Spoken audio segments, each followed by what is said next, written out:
Baik, selamat pagi semua. Ya, ini sepertinya belum fokus ya. Kita tepuk selamat pagi, selamat siang, selamat malam. Masih ingat? Masih ya? Selamat pagi. Selamat siang. Selamat sore. Selamat malam. Ya, bagus. Tepuk tangan dulu. Ya. Ingat ya. Baik, hari ini kita akan membuat yang namanya keyakinan kelas ya. Apa yang disebut dengan keyakinan kelas ya? Tentu kalau kalian lihat kata keyakinan ya. Jadi kita tahu keyakinan itu seperti apa? Apa yang kalian yakini. Dan kita nanti semuanya akan membuat sebuah keyakinan yang sama-sama di kelas ini kita yakini ya. Nah, untuk membuat keyakinan kelas, maka kita coba lihat lagi, kita coba kembali cek peraturan kelas kita ya. Kelas kita ini Pak Guru sudah ada kertas sticky note ini ya. Nah, silahkan buatlah peraturan-peraturan kelas yang ada ya, yang menurut kalian perlu ada di kelas kalian. Mengerti? Mengerti ya? Buat peraturan yang menurut kalian perlu ada di kelas ya. Banyak sekali peraturan-peraturan tentunya, dan setiap anak-anak ya silahkan membuat peraturan sesuai dengan apa yang kalian inginkan masing-masing ya. Begitu. Nah, baik, ini Pak Guru bagi. Nah, nanti tempelnya jangan sampai keliru ya. Ini ya. Nah, nanti ada yang lengket ya, ada yang lengket. Kamu tulisnya di depan sini ya. Ini kan lengket. Nah, nanti ditempel di sini nanti ya. Mengerti? Jadi tulisnya di sini. Jangan kebalik di sini. Nanti kalau tulis di sini tidak bisa tempel ya. Nah, Pak Guru bagi. Nah.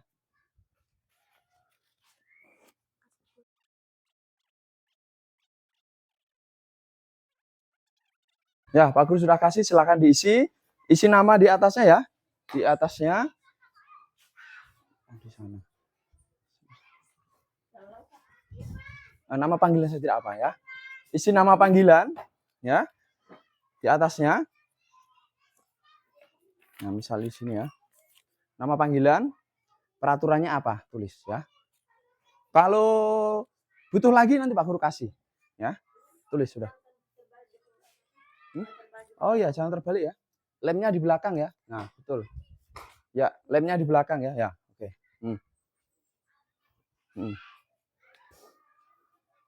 Nah, tulis sebanyak-banyak. Kalau kurang, nanti Pak Guru kasih lagi ini ya. Masih banyak ini.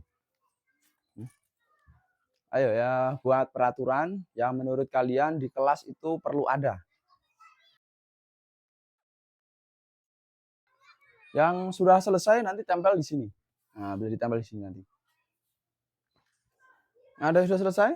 Boleh ditempel di depan sini. Ayo. Buat yang banyak ya. Boleh lebih dari satu, boleh dari lebih dua yang menurut kalian penting di kelas perlu ada.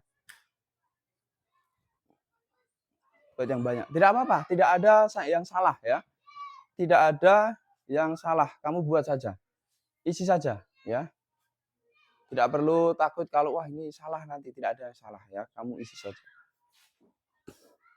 Kamu isi saja, yang penting itu peraturan menurut kalian perlu ada di kelas. Ya, yang sudah silahkan ditempel. Ya, tempel. Sini ya. Nah, oke. Ya, oke. Nardo, oke. Yang lain mau tulis lagi Nardo? Sudah? Sudah ini. Ada lagi mungkin? Sudah? Oh masih? Nah, ini aku kasih lagi. Nah, tidak apa-apa ya. Semakin banyak semakin bagus nanti. Jadi bisa membuat ini peraturan-peraturan yang ini ya. Dan ingat ini tidak ada yang salah ya. Jadi ini peraturan yang menurut kalian di kelas perlu ada, dan nanti kita diskusikan bersama-sama ya di kelasnya. Silahkan ditempel sendiri itu ya. Di bawahnya ya. Oke. Mirsan, betul lagi atau sudah? Hah? Tambah? Oh, tambah lagi ini. Ya. Ya, Jabri tempel itu. Di bawah ya. Oke, bagus. Nah. Lagi, betul lagi? Sudah. Sudah. Kalau sudah. Ya. Ayo buat. Nah, kalau Kalau kamu hanya bisa tulis sedikit tidak apa-apa ya. Sesuai dengan yang ini ya. Iya, tulis nama. Tapi tidak boleh sama ya, harus berbeda ya. Tambahan tuh ya. Yo, mari. Tempel sini. Di sebelahnya sini. Ya. Oke. Bagus, Viola.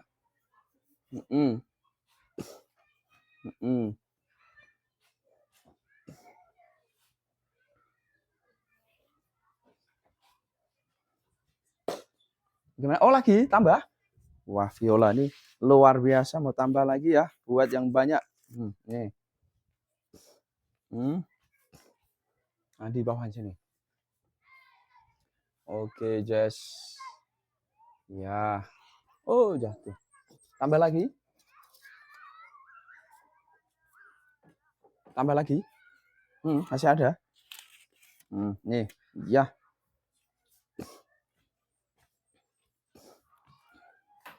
Putri sudah, Putri. Nah, tempel sini.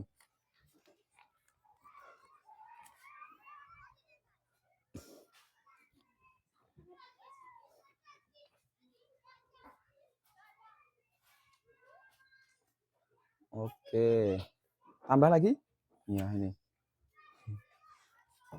Banyak ya. Ya. Di sini. Ya, oke. Tambah lagi? Nah, tambah lagi. Ya. Semampu kalian ya. Kalau kalian mampunya buat 5 peraturan ya sudah 5. Kalau bisa buat 10 ya 10. Bisa buat 3 ya 3 ya. Nah, pokoknya sesuai yang ada dalam pikiran kalian, sesuai yang menurut kalian di kelas itu perlu ada ya.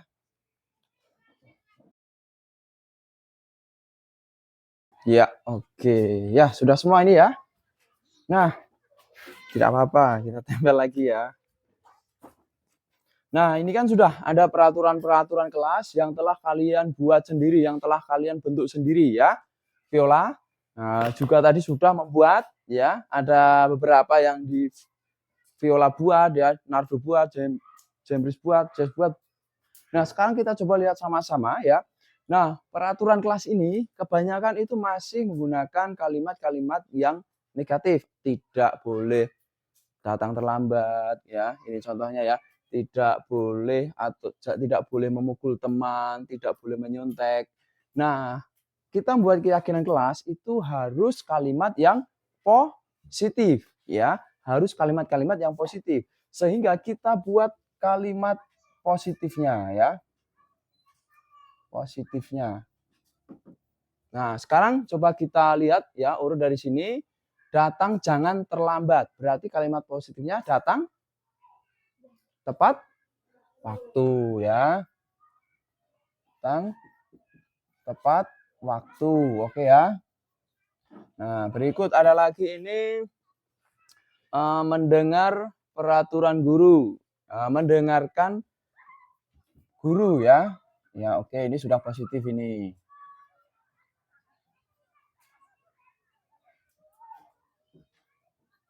Ya. Yang berikut jangan bertengkar dengan teman. Nah, ini kalimat negatif jadi bagiannya saling dengan teman-teman itu tidak boleh bertengkar, berarti saling menghormati ya, saling menghormati. Saling menghormati, bagus sekali. Nah, berikut apa lagi nih? Jangan maki teman. Nah, betul sekali, tidak boleh maki teman-teman ya. Nah, ini kan kalimat negatif, jangan kita buat kalimat positif, berarti harus berkata yang apa? Berkata yang baik ya. Berkata yang baik. Nah, berikutnya saat datang sekolah kita sapu halaman ya. Saat datang sekolah sapu halaman, berarti bagaimana? Harus menjaga kebersihan, bagus sekali ya. Menjaga kebersihan.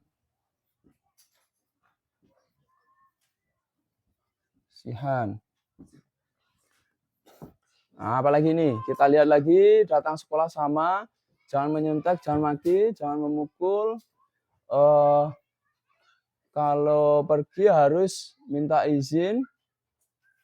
Ya, berdoa nih. Kalau sudah istirahat harus berdoa. Betul sekali ya. Berarti dibuat berdoa setiap apa? Ya, setiap hari, setiap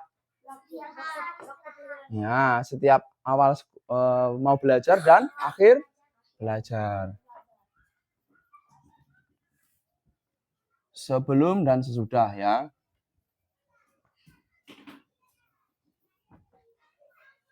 Nah, lagi kita lihat lagi, ini masih banyak ini. Kemudian ini sama, jangan kalau sudah jam istirahat ya jangan berkelahi, jangan menghormati, jangan coret ya, jaga kebersihan sama. Jangan makan di kelas. Ya, ini sudah ini ya, menjaga kebersihan ya, makan di luar ya. Kalau Pak suka angkat sampah langsung jalan jaga kebersihan. Di sekolah belajar bunyi lonceng istirahat ya tepat waktu. Nah, kita lihat ini lagi dari siapa nih, Nardo. Harus membersihkan kelas, harus tugas di kelas.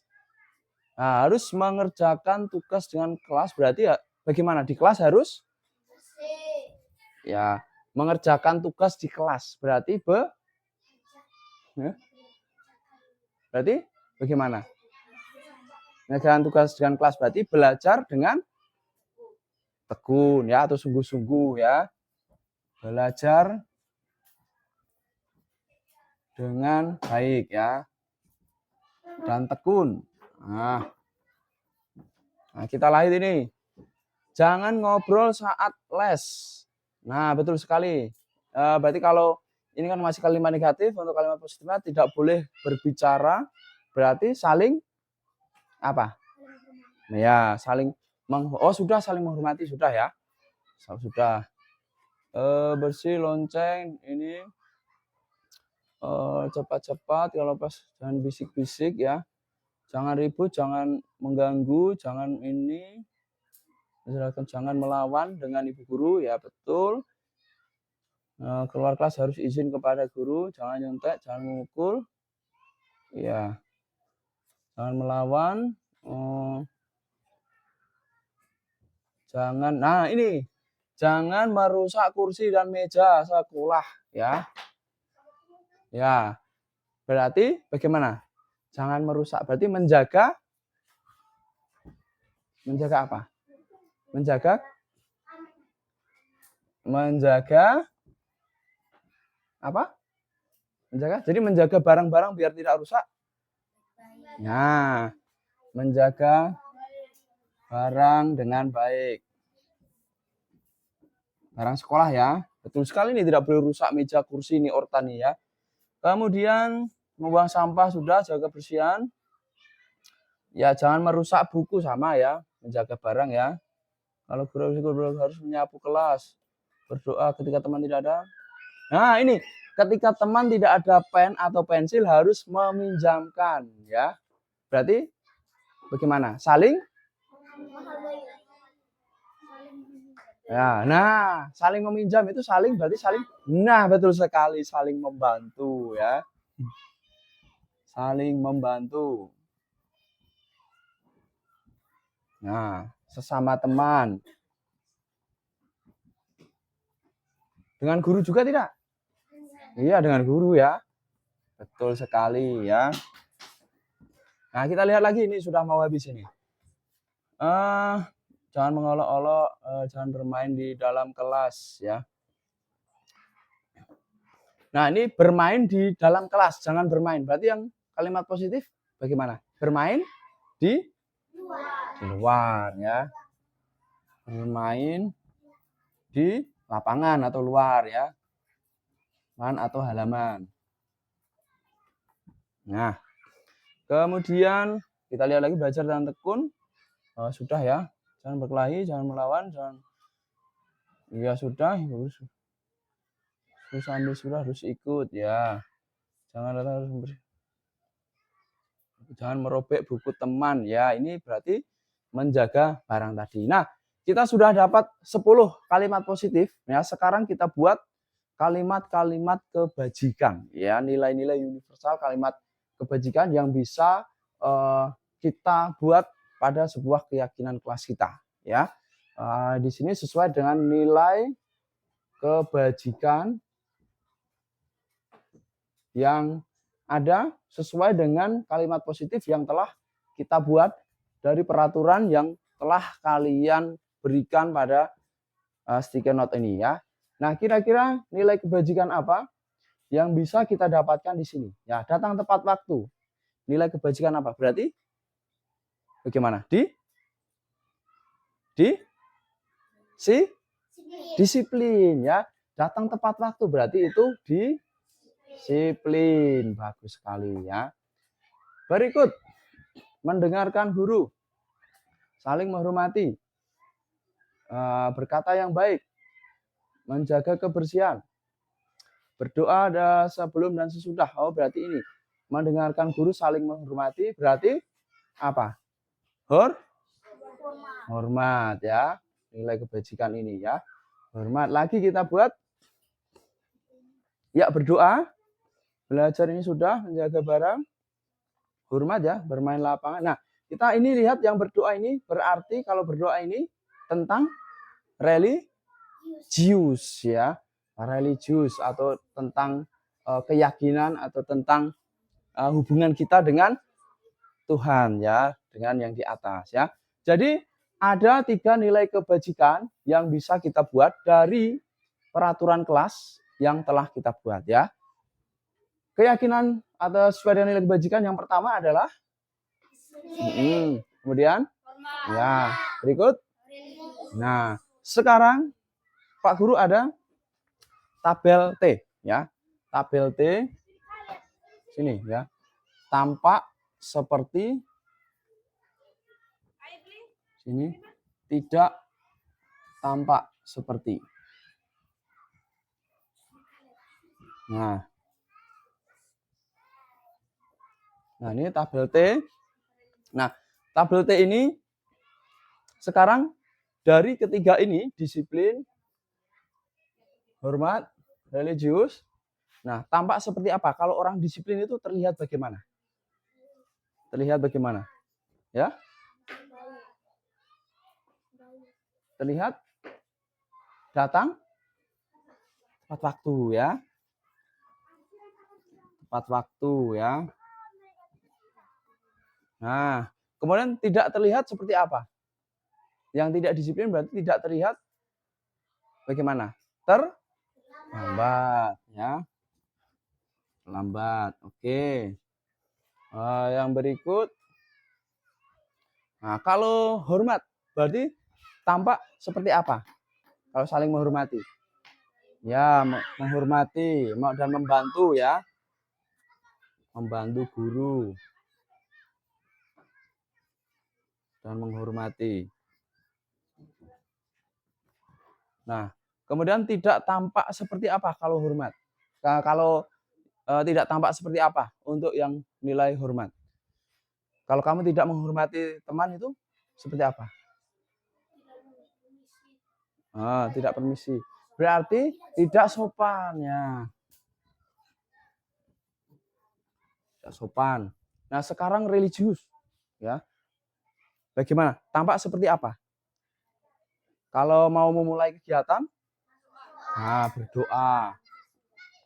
Nah, kalau di sini berarti kalau tidak tampak seperti, berarti kalau mau melakukan sesuatu tidak berdoa atau langsung langsung belajar ya.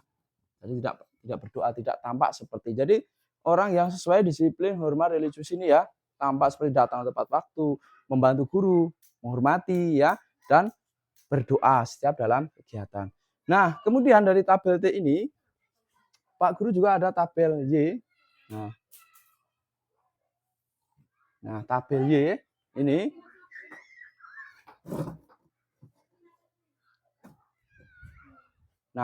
tabel Y ini terdengar terlihat berperilaku.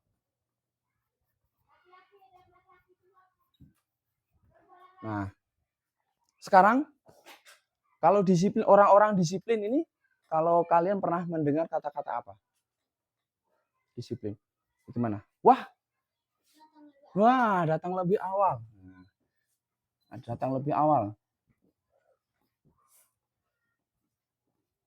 Nah, kalau orang menghormati biasanya bagaimana? Dengar kata-kata apa?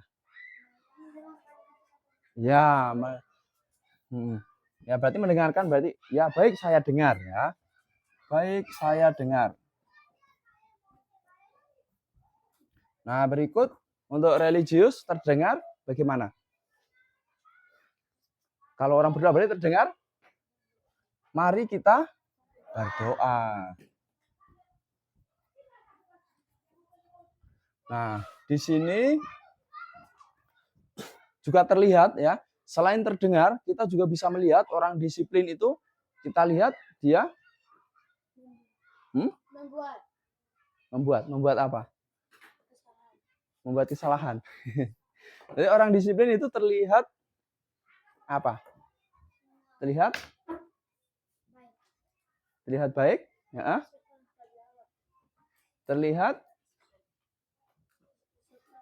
Terlihat tepat waktu ya. Waktu. Kemudian kalau hormat itu terlihat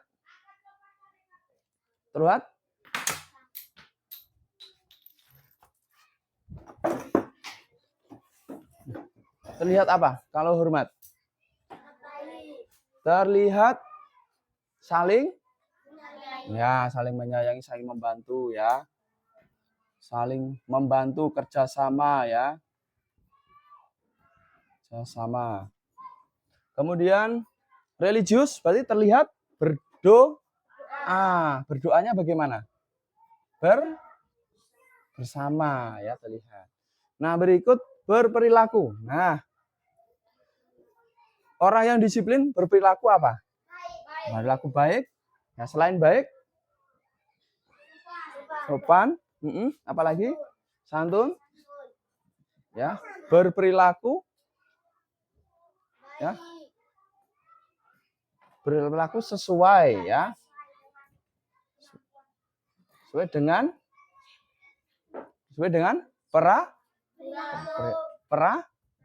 ya, sesuai dengan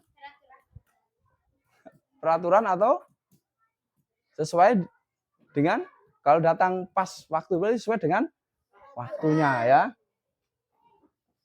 Waktu. Kalau hormat berarti berperilaku bagaimana? Baik. Berperilaku baiknya bagaimana? Hormat. Ya, saling membantu juga bisa ya. Nah, berikut religius. Perilakunya bagaimana? Selalu berdoa. Oke, nah ini ada tabel T ya dan tabel Y ya. Nah, tabel Y sesuai dengan peraturan kelas yang telah kita buat. Sekarang kita buat lagi satu di sini ya. Di sini guru. Ya, guru tugasnya di sini murid tugasnya. Nah, di sini lagi guru tugasnya. Tidak. Di sini juga murid tugasnya tidak. Nah, sekarang dari 3 nilai kebajikan atau keyakinan kelas yang telah kita buat, kita sepakati ini ya, kita coba buat ya sebuah kata-kata atau tugas sesuai dengan ini. Nah, kalau disiplin itu guru tugasnya bagaimana? Guru bagaimana berarti? Guru bagaimana? Guru biar bisa disiplin berarti menunjukkan guru harus iya, guru yang baik. Dan guru ya, tepat. Nah, tepat waktu kemana? Sekolah ya. Sekolah atau masuk kelas ya. Tepat waktu. Nah, lalu kalau hormat berarti guru bagaimana? Menghormati dan menyayangi? Ya, murid ya. Menyayangi murid. Nah, lalu kalau religius, guru bagaimana? Mengajak berdoa. Pintar sekali, Nardo ya. Berdoa, mengajak ya. Ya, berikut. Nah, kalau yang di sini berarti guru tugasnya tidak, kalau disiplin tidak apa? Tidak? Ya, tidak datang tepat waktu atau terlambat. Betul. Berikut, hormat. Berarti kalau guru tidak menghormati bagaimana? Ya, tidak menyayangi bagaimana? Ya, malas tahu. Ya, malas tahu ya. Malas tahu. Wah, pintar sekali Nardo ya. Berikut, kalau religius berarti bagaimana? Guru tidak ya, tidak berdoa bersama atau mengajak berdoa ya. Nah, sekarang selain guru juga ada murid ya. Kalau disiplin murid tugasnya apa? Ya, datang tepat waktu.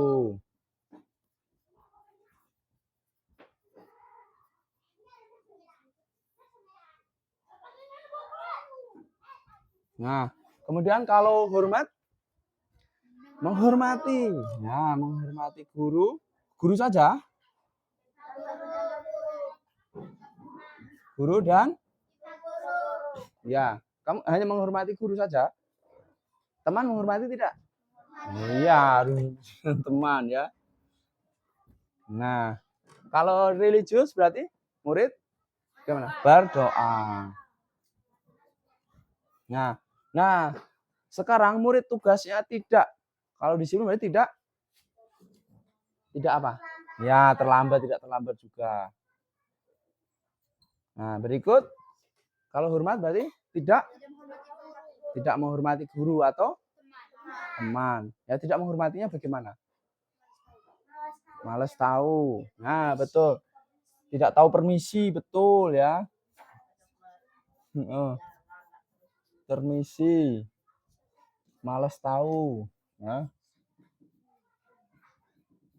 Nah, sekarang kalau yang religius berarti tidak berdoa.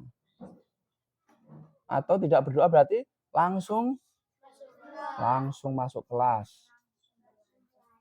Ya, atau langsung belajar ya.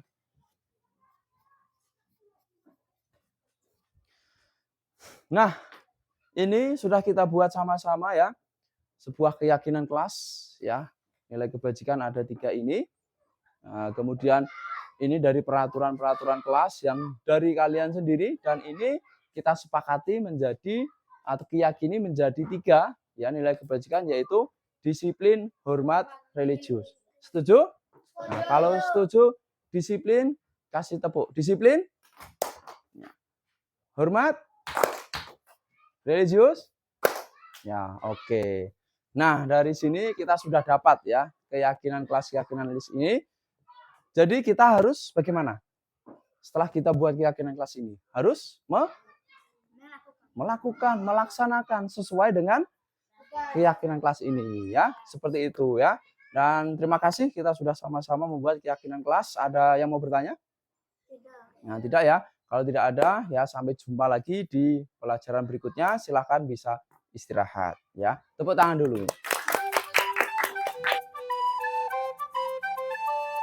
Saya Jess. Nama saya Ian. Nama saya Putri. Saya Viola.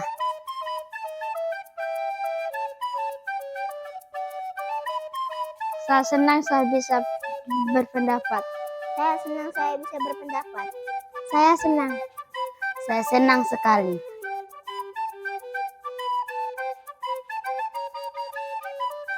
Penting sekali. Saya yakin. Penting. Sangat penting.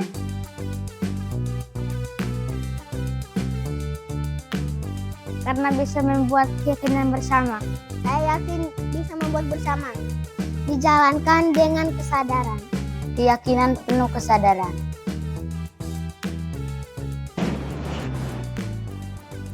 Baik Bapak Ibu sekalian, selamat malam. Assalamualaikum warahmatullahi wabarakatuh. Salam sejahtera. Waalaikumsalam warahmatullahi wabarakatuh. Salam Malam, Pak Ali. bahagia, selamat malam, salam sehat, selamat datang Pak Marwan, Pak Erwin, Bu Ramlah, Pak Heri, Pak Jeni, Pak Yoman, Bu Tina, Bu Eni, Bu Forina, Nur Hidayah. Dan ini sudah kurang lebih 10 orang ya, luar biasa. Terima kasih telah hadir di sini Bapak Ibu sekalian untuk mengikuti sesi yang tidak cukup lama Bapak Ibu sekalian, nanti kurang lebih 1 jam saja. Kita akan belajar sama mendalami berkaitan dengan budaya positif ya, berkaitan dengan praktik baik yang telah saya lakukan, dan juga ada semacam hal yang ingin saya share, yang ingin saya bagikan, mudah-mudahan sederhana tapi bisa juga bermanfaat Bapak dan Ibu sekalian ya.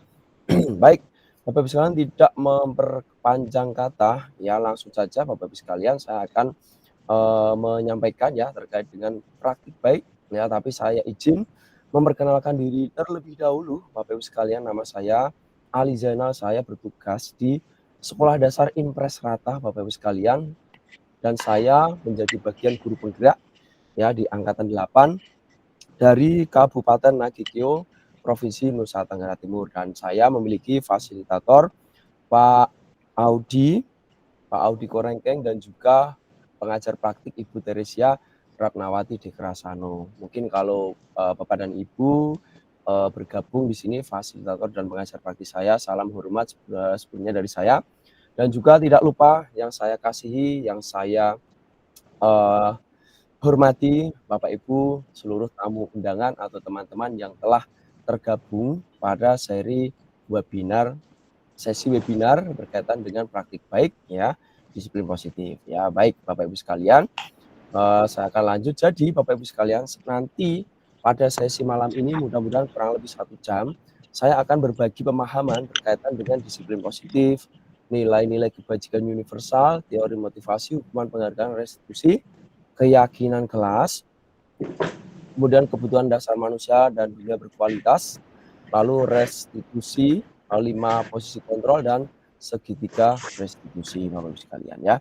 Nah, ini 6 hal yang sekiranya nanti akan saya share dan kita bisa diskusi banyak, kita bisa saling berbagi. Saya yakin Bapak dan Ibu sekalian di sini orang-orang hebat ya, orang-orang luar biasa yang mana telah merelakan waktunya, telah menyediakan waktunya untuk belajar bersama di malam-malam ini ya Bapak Ibu sekalian ya. Nah, kita lanjut di sini. Nah, Bapak Ibu sekalian, saya ada pertanyaan pemantik ya. Boleh dijawab, boleh set open mic ya, atau boleh di chat ya Bapak Ibu ya. Silakan. Pertanyaan pemantik pertama, hukuman dapat mendisiplinkan anak. Bagaimana menurut Bapak Ibu sekalian? Silahkan boleh dijawab di chat. Ya, terima kasih Pak Edi. Ya, salam kenal ya untuk Pak Edi, ini luar biasa langsung berikan respon positif. Salam hormat ya buat Pak Edi. Nah, terima kasih yang telah memberikan respon. Kemudian pemberian hukuman dengan hal positif seperti membaca atau membersihkan halaman sekolah dapat meningkatkan disiplin anak. Bagaimana menurut Bapak dan Ibu sekalian berkaitan dengan nomor 2 ini? Boleh juga dijawab chat ya, atau Bapak dan Ibu sekalian boleh open mic, tidak apa-apa ya. Jadi untuk sesi webinar ini Bapak Ibu silahkan yang ingin memberikan pendapat, diskusi, boleh langsung open mic-nya atau raise hand dulu, silahkan ya, nanti kita bisa saling diskusi. Oke, dari Bapak Yoman, ini sahabat saya, sahabat luar biasa saya dari tempat tugas daerah saya. Silahkan Bapak Yoman, bisa saya persilahkan untuk memberikan pendapatnya. Silahkan Bapak. Dari saya itu memang hal positif Bapak. Oh gitu ya. Ya. Oke, Karena itu siap. nomor 2 itu lebih ke konsekuensi menurut saya. Oh iya. Ya, Wah, terima luar kasih Bapak, biasa. saya kembalikan. Oke, terima kasih. Berikutnya, yang ketiga, memberi penghargaan dapat meningkatkan motivasi belajar anak. Nah, silahkan Bapak Ibu sekalian, yang belum menjawab boleh jawab di chat ya, setuju atau tidak setuju. Bisa diisi 1 setuju atau 2 setuju, 3 tidak setuju dan sebagainya ya. Nah, terima kasih Ibu Nur Hidayah telah menjawab setuju ya. Ya, ini setuju yang mana ini Pak? Boleh dikonfirmasi. Mungkin boleh ditambahkan dengan menghidupkan mikrofonnya juga boleh biar sesi malam ini tidak begitu sunyi Bapak Ibu sekalian ya. Biar kita bisa saling interaktif, saling berdiskusi Bapak Ibu sekalian ya. Silahkan, tidak apa Bapak Ibu ya. Oh terima kasih, ini ada Pak Edi. Wah Pak Edi ya, sekali lagi salam kenal buat Pak Edi ya. Setuju nomor 3, oke. Penghargaan dapat meningkatkan motivasi belajar anak. Wah ini, ya memang saya sebagai guru Bapak Ibu sekalian juga kadang tidak jarang juga bahkan sering saya memberikan penghargaan, saya memberikan iming-iming istilahnya. Misalkan, nak, kamu Pak Guru kasih tugas ya, nanti menjadi atau mengisi acara atau bermain di sebuah perlombaan, nanti kalau menang Pak Guru kasih hadiah bakso gitu ya kadang. Nah itu. Oke, terima kasih Pak Yuman. Nomor 3 tidak setuju karena menghilangkan motivasi murid. Wah, ini masuk akal juga. Ya, jadi memang kadang Bapak Ibu sekalian, penghargaan itu juga bisa menghilangkan motivasi murid dalam arti murid itu seolah-olah hanya ingin mendapat penghargaan, bukan mendapatkan maksud kenapa dia melakukan atau melakukan aktivitas yang seharusnya dilakukan itu. Nah mungkin begitu mungkin dari Pak Yoman, atau mungkin mau ditambahkan Bapak Ibu boleh resen ya, atau boleh disampaikan ya. Nanti saya persilakan untuk berbicara tidak apa-apa. Oke, ada Pak Edi ya, silahkan, saya persilahkan Pak Edi. Salam kenal sebelumnya untuk Pak Edi, silahkan. Ya, baik. Terima kasih, Pak Ali. Perkenalkan, saya Edi dari Kabupaten Sika. Memberi penghargaan dapat meningkatkan motivasi belajar anak. Nah, di sini penghargaan ini saya kasih contoh misalnya dalam kelas. Misalkan kita ketika anak-anak menjawab, kita memberikan apresiasi dalam bentuk tepuk tangan. Nah, itu juga salah satu contoh memberikan penghargaan sehingga dapat meningkatkan motivasi mereka untuk belajar. Itu adalah contoh kecil kalau dari saya. Saya kembalikan kepada Pak Ali. Siap, terima kasih Pak Edi. Wah, sangat mencerahkan sekali ya, bisa motivasi ya. Artinya penghargaan ini bisa ya memberikan motivasi juga ya, menurut pendapat Pak Edi, dan luar biasa ya Pak Edi. Ada lagi Bapak Ibu yang lain mungkin terkait dengan ini?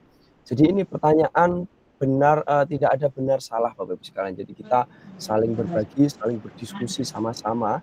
Saya yakin Bapak Ibu sekalian ketika memberikan tanggapan, respon juga memiliki sebuah argumen atau sebuah alasan ya.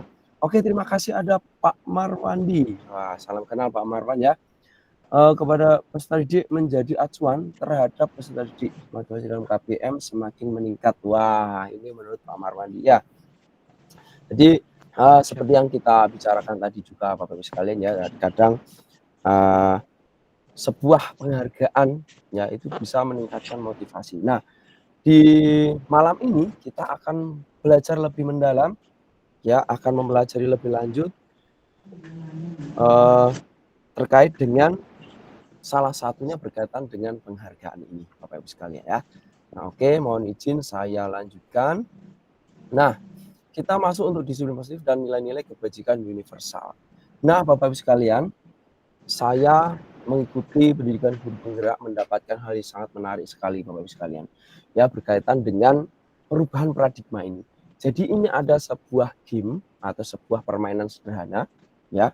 Jadi Bapak Ibu sekalian juga bisa cermati alur cerita di sini atau sebuah cerita di sini Bapak Ibu sekalian. Ada A dan B. ya. Jadi Bapak Ibu sekalian bayangkan ya ada 2 orang. Nah, karena ini kan online ya, jadi tidak bisa berpegangan langsung. Ya bayangkan saja Bapak Ibu mungkin berpegangan dengan seseorang ya. Kemudian Bapak Ibu sobek sari kertas kecil, letakkan benda atau sesuatu yang sangat berharga untuk Anda, letakkan di salah satu tangan Anda dan genggam benda atau sesuatu tersebut dengan segala daya. Jadi digenggam ya, digenggam. Kemudian buatlah sebuah kepalan, jadi kepal ya. Nah, bayangkan teman Bapak Ibu atau mungkin Bapak Ibu di rumahnya ada beberapa orang ya, itu bisa mencoba ya. Bapak Ibu digenggam, setelah itu ada temannya atau ada orang yang berusaha untuk membuka ya genggaman itu, bisa dengan membujuk, mengancam, menghardik, merayu, menyuap atau apa saja agar dapat membuka kepalan tangan Bapak Ibu itu ya. Silahkan Bapak Ibu bisa bayangkan. Nah, dan kira-kira apa yang terjadi? Ya, apa yang terjadi lebih khusus, apakah genggamannya bisa terbuka? Apakah tidak? Nah, gimana Bapak Ibu? Atau saya boleh berinteraksi nih dengan salah satu Bapak Ibu di sini mungkin. Mohon izin mungkin tadi yang menjawab ada Pak Edi mungkin. Halo Pak Edi.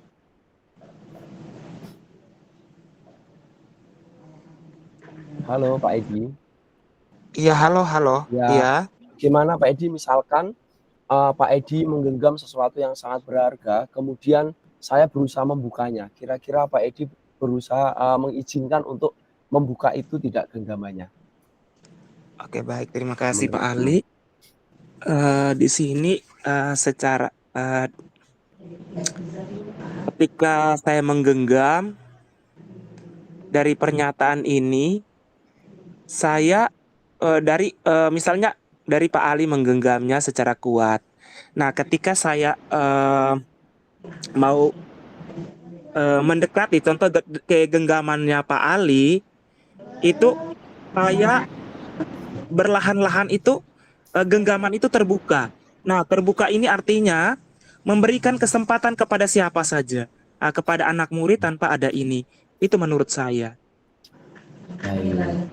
Wah, luar biasa sekali. Jadi Pak, kalau menurut Pak Edi ini artinya beliau Pak Edi ini orangnya sangat terbuka ya. Jadi istilahnya bisa mungkin kalau kita lihat di sini dengan cara membujuk, mengancam, menghadik, merayu, menyuap dan lain sebagainya. Kalau saya lihat dari Pak Edi sepertinya dibujuk ya. Saya membujuk untuk membuka Pak Edi, tolong genggamannya dibuka.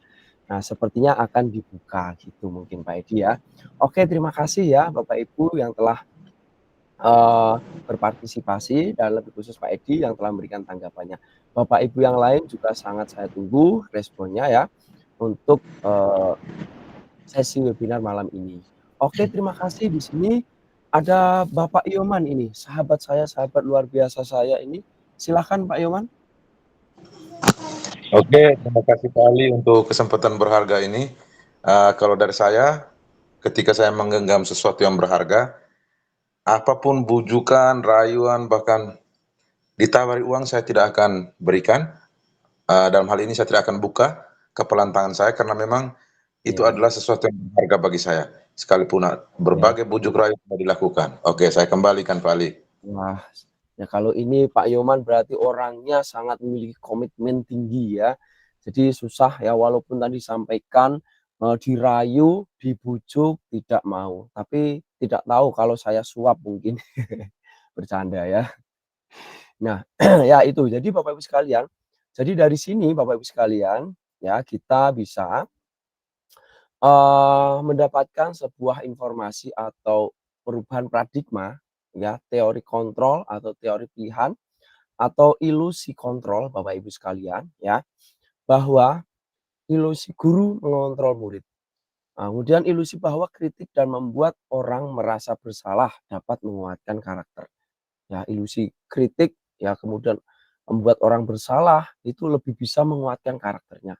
Nah, itu ilusi kontrol Bapak Ibu. Kemudian ilusi bahwa semua penguatan positif, efektif dan bermanfaat, dan ilusi bahwa orang dewasa memiliki hak untuk memaksa. Nah, ini yang sering terjadi Bapak Ibu sekalian ya, juga di lingkungan saya Dan kadang saya sendiri, orang yang dewasa, yang lebih besar, kadang juga memaksa kepada orang yang lebih muda ya, dipaksa, "Ini suruh ini ya, sana beli dulu ini ya." Itu kadang Bapak Ibu sekalian ya. Nah ini adalah, ilusi-ilusi ya, yang tentu ya sebaiknya sebisa mungkin untuk kita bisa hindari. Kemudian ada sebuah paradigma ya, stimulus respon atau teori kontrol, teori pilihan, yang mana di sini siapa sesungguhnya yang memiliki kontrol ya, stimulus respon ya, dan teori kontrol atau pilihan. Nah, di sini stimulus respon kita mencoba mengubah orang agar berpandangan sama dengan kita. Nah, untuk teori kontrol pilihannya ya, kita berusaha memahami pandangan orang lain tentang dunia ya, teori kontrolnya atau pilihannya. Kemudian stimulus respon yang kedua, perilaku buruk dilihat sebagai suatu kesalahan. Nah, teori kontrol pilihannya ya, semua perilaku memiliki tujuan. Nah, tentu ini pasti Bapak Ibu ya. Jadi terkadang perilaku yang tidak baik ya, itu memiliki tujuan ya. Sebagai contoh nyata ini Bapak Ibu saya mau cerita. Jadi di sekolah saya itu ada beberapa murid yang memang ketika pergi ke sekolah itu harus menyeberang sungai. Nah, dan ketika datang ke sekolah, datang terlambat ya, itu sepertinya wah ini anak ini terlambat terus ya. Nah, di sini seharusnya kita bisa lebih mengeksplor ya, lebih mencoba memahami ya, karena yang dilakukan itu sangat memungkinkan memang ada tujuan atau ada alasannya ya, gitu. Nah, yang berikut untuk stimulus respon ketiga, ada orang lain bisa mengontrol saya. Nah, untuk pilihannya, teori kontrol pilihannya, hanya Anda yang bisa mengontrol diri Anda. Jadi kita, Bapak Ibu, kita semua ini bisa mengontrol diri kita. Lalu, stimulus respon, saya bisa mengontrol orang lain, dan teori kontrolnya adalah Anda tidak bisa mengontrol orang lain. Ya, seperti permainan kepalan tadi, Bapak Ibu. Ya, yang dijawab oleh Bapak Nyoman tadi, memang sangatlah sesuai dengan sebuah kepribadian seseorang tentunya ya, memiliki kontrol diri yang baik, komitmen diri yang baik ya, yang tentu ya untuk mengontrol orang lain ya, itu juga tidak mudah atau tidak sembarangan karena memang ya kita sendiri ini ya yang bisa mengontrol diri kita ya secara umumnya. Kemudian yang kelima, stimulus respon pemaksaan ada pada saat bujukan gagal. Jadi kalau kita sudah membujuk ya, sudah merayu ya, itu gagal, tidak berhasil merayu, kadang langsung dipaksa. Nah ini, teori kontrol pilihannya kolaborasi dan konsensus menciptakan pilihan-pilihan baru ya. Jadi memberikan tawaran ya, memberikan opsi-opsi ya, agar apa yang diharapkan ya, yang diinginkan ya bisa menjadi opsi baru sehingga itu bisa dikabulkan atau disetujui. Nah, berikutnya model berpikir menang kalah. Nah, model berpikir menang-menang untuk teori kontrol pilihan ya. Bapak Ibu sekalian, nah sekarang kita lanjut. Kalau Bapak Ibu mungkin ada hal yang ingin disampaikan, ditanyakan ya, atau ingin berpendapat boleh raise hand ya, atau mau tulis di chat langsung juga silahkan Bapak Ibu ya. Nah, baik sepertinya ada yang raise hand, sepertinya ada ya. Apakah ada? Oh, belum ada. Oke. Bapak Ibu sekalian, dari layar ini Bapak Ibu sekalian bisa melihat ya, ini adalah sebuah alur atau Ada Ibu skema Marta, kebagian. Ibu Marta, ada Ibu Marta. Oh ada ya, ada yang raise hand ya. Oke, silakan Ibu Marta tadi ya mungkin ya. Mohon maaf saya mungkin terlewat karena saya membuka dua layar. Bu Marta mungkin silahkan. Mungkin ada yang ingin disampaikan. Oh, mungkin kepencet tadi ya. Oke. Baik, mohon izin saya lanjutkan Iya, ya. ada Ibu Marta. Dan selamat datang. Mungkin Bapak Ibu yang baru bergabung.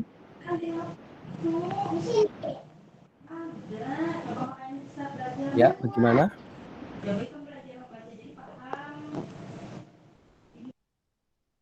Bu Marta ya? Ya, cek. Bapak Ibu bagaimana? Apakah suara saya masih aman? Iya. Jelas Pak, jelas. Oke. Baik. Kita lanjutkan ya. Jadi di sini bisa dilihat bagan ya, disiplin positif ya.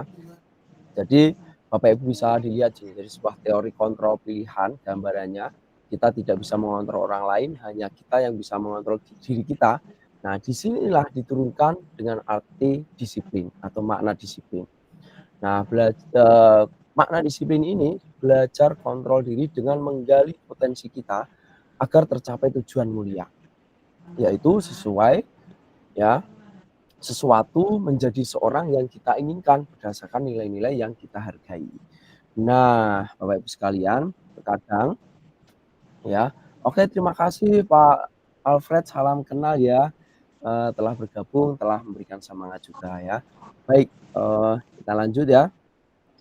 Untuk motivasi ekstrinsik di sini ya, terkadang dari teori kontrol ya, semua perilaku itu memiliki tujuan.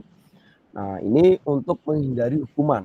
Nah, terkadang disiplin itu dilakukan ya menghindari hukuman Bapak Ibu. Nah, juga untuk mendapatkan imbalan atau untuk mendapatkan hadiah. Jadi makanya seseorang itu disiplin. Itu motivasi ekstrinsik di luar. Nah, sebenarnya disiplin ini ada motivasi intrinsik di dalamnya yang mana bisa menghargai diri kita sendiri. Nah, jadi lebih bisa bagaimana kesadaran menghargai diri kita sendiri. Jadi datang dari dalam diri kita. Ya, kemudian ini juga sesuai dengan nilai-nilai kebajikan universal. Yang mana ini salah satunya seperti keyakinan kelas. Nah, nanti saya akan menjelaskan juga berkaitan dengan keyakinan kelas dan mungkin sedikit berbagi berkaitan dengan keyakinan kelas yang telah saya lakukan ya di sekolah saya ya.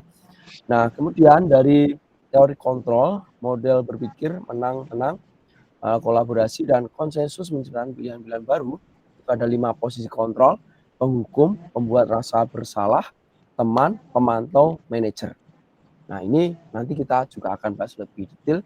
Dan posisi kontrol ini dari penghukum ya, guru yang kadang suka menghukum ya, sedikit salah mau sini Pak Guru hukum, sini kamu terlambat saya hukum, nah, kamu kok ribut sini saya hukum. Nah, sekarang kita bisa merefleksi diri, kira-kira kita sebagai guru apakah dari kelima pilihan ini, penghukum, pembuat rasa bersalah, teman, pemantau, manajer ya, ini di bagian mana? Mari kita refleksi masing-masing Bapak Ibu sekalian ya. Nah, Bapak Ibu sekalian, dari posisi kontrol ini ada yang namanya segitiga restitusi ya. Nah, nanti kita akan bahas lebih lanjut ya. Nah, dan juga Bapak Ibu, manusia sesuai dengan teori kontrol, teori pilihan ini memiliki juga 5 kebutuhan dasar. Jadi manusia itu pada umumnya memiliki 5 kebutuhan dasar: bertahan hidup, penguasaan ya, kemudian kasih sayang dan rasa diterima, kesenangan dan kebebasan. Nah, kebutuhan dasar manusia ini terkadang ya, kebutuhan-kebutuhan ini terkait dengan salah satu di sini misalkan kesenangan, kebebasan justru menjadikan sesuatu yang justru menjadikan hal-hal yang kurang positif ya, atau dianggap kurang positif yang nantinya akan bisa disadarkan ya, dengan salah satunya yaitu segitiga restitusi ya. Oke. Nah, kita lanjut Bapak Ibu ya. Jadi ini adalah sebuah bagan ya, atau sebuah alur ya, secara hierarkis, secara keseluruhan berkaitan dengan disiplin positif ini. Ya, kita lanjut ya akan lebih ini. Nah, Bapak Ibu sekalian, makna disiplin. Nah, makna disiplin kalau kita lihat dari bahasa Latin ya di sini artinya adalah belajar sebenarnya Bapak Ibu. Wah, siapa nih Bapak Ibu yang baru tahu? Ternyata disiplin maknanya belajar dari bahasa Latin ini. Ya, kalau saya jujur, saya sendiri itu taunya disiplin itu ya kita patuh pada aturan ya. Nah, mungkin Bapak Ibu juga menganggap seperti saya juga mungkin ya. Nah, itu yang berikut makna asal dari kata berkonotasi dengan disiplin diri dari murid-murid Socrates dan Plato. Ya. Kemudian disiplin diri membuat orang menggali potensinya menuju sebuah tujuan apa yang dia hargai. Itu disiplin. Ya. Lalu di budaya kita, makna disiplin ini seperti yang saya sampaikan tadi, sesuatu yang dilakukan seseorang pada orang lain untuk mendapatkan kepatuhan. Kecenderungan umum adalah menghubungkan disiplin dengan ketidaknyamanan ya, bukan dengan apa yang kita hargai atau pencapaian suatu tujuan mulia. Ini realita di lapangan ya Bapak Ibu sekalian, kadang, sering terjadi disiplin itu malah justru membuat kita tidak nyaman ya, atau membuat, kita itu seperti, apa namanya, dibatasi disiplin terkadang. Betul tidak Bapak Ibu? Ya, jadi, justru disiplin ini sebenarnya atau tujuannya malah lebih bisa bagaimana membuat agar kita bisa menghargai diri kita dan juga mencapai sebuah tujuan ya. Nah, apa yang, kita inginkan atau apa yang kita hargai itu. Nah, itu. Ini makna disiplin ya Bapak Ibu sekalian. Berikut slide berikut. Nah, di sini Bapak Ibu sekalian ya, jadi dari disiplin positif ini ya seperti yang tadi, dibahas tadi, diturunkan kemudian ada nilai-nilai kebajikan universal. Nilai kebajikan ini adalah sifat-sifat positif manusia yang merupakan tujuan mulia yang ingin dicapai setiap individu. Nilai ini bersifat universal dan lintas bahasa, suku, bangsa, agama maupun latar belakang ini. Nah, ini yang pertama, setiap perilaku perbuatan pasti memiliki tujuan. Ini disampaikan oleh Dr. William Glasser pada teori kontrol 84 ya, tahun 84. Nah, dengan mengaitkan nilai kebajikan yang diyakini seorang, maka motivasi intrinsiknya akan terbangun sehingga menggerakkan motivasi dari dalam untuk dapat mencapai tujuan mulia yang diinginkan. Ini dari Dian Gosen 98. Nah, nilai kebajikan yang ingin dicapai oleh setiap anak Indonesia kita kenal ya dengan yang namanya profil pelajar Pancasila ya, beriman bertakwa pada Tuhan Yang Maha Esa dan berakhlak mulia, kemudian mandiri, bernalar kritis, berkebinekaan global, gotong royong, dan kreatif, Bapak Ibu. Itu. Nah, kita lanjut lagi, Bapak Ibu. Setelah ini, nah sekarang kita masuk pada teori motivasi, hukuman, dan penghargaan restitusi, Bapak Ibu. Nah, ini Bapak Ibu sekalian ya, teori atau motivasi perilaku manusia ya, bisa kita lihat di sini Bapak Ibu. Untuk menghindari ketidaknyamanan atau hukuman ya, apa yang akan terjadi apabila saya tidak melakukannya. Nah, ini motivasi secara eksternal. Jadi untuk menghindari ketidaknyamanan ya. Kemudian untuk mendapatkan imbalan dari orang lain atau institusi, apa yang akan saya dapatkan apabila saya melakukan. Kalau saya melakukan nanti dapat hadiah apa, kurang lebih seperti itu. Nah, itu juga termasuk motivasi eksternal. Nah, yang lebih pasnya itu Bapak Ibu adalah untuk menghargai diri kita sendiri. Yaitu saya akan menjadi orang yang seperti apa bila saya melakukannya. Nah, ini benar-benar lebih ke motivasi internal atau motivasi dari diri sendiri Bapak Ibu. Datang dari kita sendiri, dari dalam kita. Nah, itulah Bapak Ibu ya sebuah tujuan disiplin positif Bapak Ibu. Kita lanjut lagi. Nah, sekarang di sini Bapak Ibu tentu sudah tidak asing lagi dengan siapa yang ada pada layar ini, siapa yang hadir pada foto ini ya, ya Merdeka. Ini menurut Bapak Ki Hajar Dewantara, merdeka itu artinya tidak hanya terlepas dari perintah akan tetapi juga cakap buat memerintah diri sendiri. Nah, ini menarik ya. Jadi memerintah diri sendiri. Ini justru yang sulit kadang Bapak Ibu ya, ketika kita mungkin memberikan arahan ya, memberikan perintah, memberikan tugas kepada orang lain dengan mudahnya ya. Tapi kadang kita memberikan tugas pada kita sendiri, ya pada diri kita sendiri, terkadang itu malah justru lebih sulit. Ya, merintahnya mungkin gampang, tapi ketika pelaksanaannya ya itu lebih sulit atau bahkan sangat sulit kadang ya. Itulah terkadang musuh terberat yang ada ya di depan kita, terkadang diri kita sendiri, Bapak Ibu. Nah, kita lanjut lagi. Oke, sekarang Bapak Ibu, mari kita bisa sama-sama lihat di sini ya, dihukum oleh penghargaan. Nah, penghargaan ya berlaku sama dengan hukuman Bapak Ibu. Dalam arti meminta atau membujuk seorang untuk melakukan sesuatu untuk memenuhi tujuan tertentu ya, dan kemudian mendapatkan sesuatu dari apa yang telah dilakukan ya. Nah, itu kita bisa lihat di sini dari 5 poin di sini, Bapak Ibu bisa dilihat ya, pengaruh jangka pendek dan jangka panjang. Penghargaan itu menghukum, penghargaan mengurangi ketepatan, penghargaan tidak efektif, penghargaan merusak hubungan, ya, Bapak Ibu. Nah, secara tidak disadari bahwa penghargaan ini, ya, ini memang ya bisa menjadi sebuah apa namanya, pisau bermata dua ya. Terkadang itu membuat seseorang yang diberikan penghargaan itu menjadi bahagia, senang, termotivasi, tetapi justru bisa menjadi hukuman dalam arti orang tersebut tidak bisa berkembang lebih, tidak bisa mengeksplor, bisa benar-benar menyadari bahwa apa yang dilakukan itu sesuai dengan kesadaran atau mengembangkan sesuai dengan apa namanya, alur semestinya, Bapak Ibu. Nah, Bapak Ibu sekalian, penghargaan ini ya juga bisa menurunkan kualitas ya dalam arti misalkan awalnya ya ada Bapak Ibu mungkin menghadapi kalau saya di sekolah misalkan ya ada murid atau ada perlengkapan-perlengkapan dalam pembelajaran ya itu masih berantakan tapi saya berikan tugas pada murid saya, "Nak tolong bersihkan nanti Pak Guru kasih permen," ya. Nah, kalau dikasih itu dilakukan dengan baik, ya sangat rapi, sangat bersih. Tapi kalau tidak diberi penghargaan, ya itu tidak sebagus ketika diberi penghargaan. Nah, inilah ya terkadang penghargaan ini bisa menurunkan kualitas.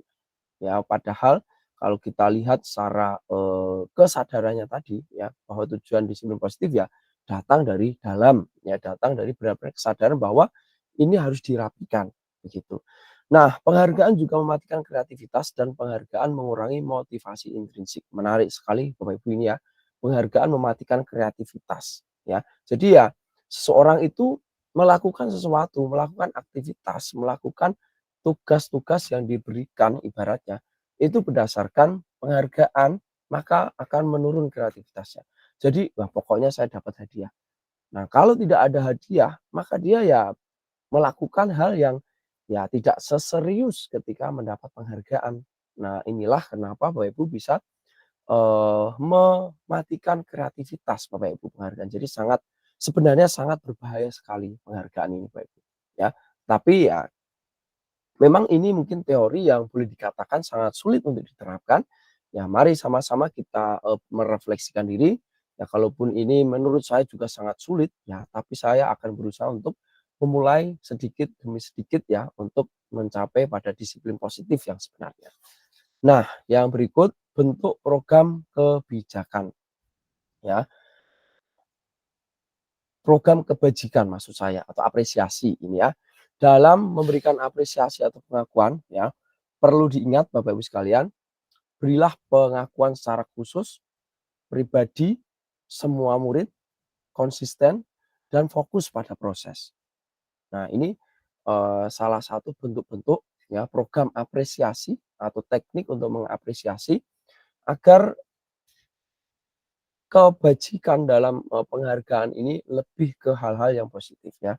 Jadi pengakuan ini secara khusus atau pribadi juga bisa kepada semua murid ya dan konsisten dan lebih fokus ya, lebih fokus pada prosesnya Bapak Ibu. Nah, contohnya ini sekarang Bapak Ibu ya, pembuka. Kemarin saya perhatikan nilai kebajikannya, rasa empatimu besar sekali. Situasinya pada saat menolong murid baru di kelas kita. Nah, ini. Nah, yang berikut situasi kedua yaitu pada saat membantu teman-teman di tugas kelompok. Nah, nilai kebajikannya adalah kepedulian dan pembukanya saya menghargai. Nah, kemudian situasi yang ketiga, pada saat memungut kertas-kertas yang berserakan di lantai, nilai kebajikan adalah rasa tanggung jawab dan pembukanya adalah terima kasih ya.